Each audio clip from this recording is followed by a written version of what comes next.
వివరాల్లోకి వెళ్తే బీఆర్ఎస్వీ అధ్యక్షులు గెల్లి శ్రీనివాస్ యాదవ్ జన్మదినం సందర్భంగా బసవతారకం క్యాన్సర్ హాస్పిటల్ వద్ద బాధితులకు ఆహారం అందించారు. ఈ సందర్భంగా బీఆర్ఎస్వీ జనరల్ సెక్రటరీ అశ్వంత్ కుమార్ మాట్లాడుతూ ఐశ్వర్యాలతో ఇలాంటి జన్మదిన వేడుకలు మరెన్నో జరుపుకోవాలని, భవిష్యత్తులో ఉన్నత శిఖరాలకు ఎదగాలని పేర్కొన్నారు.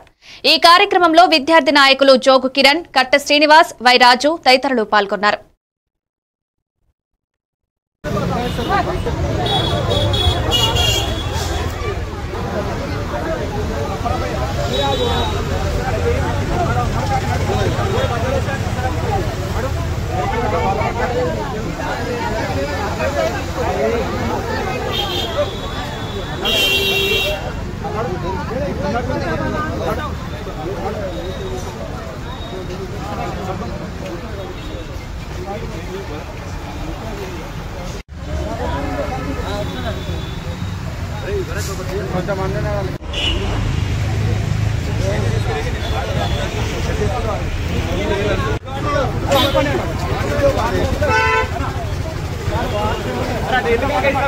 అన్నాడు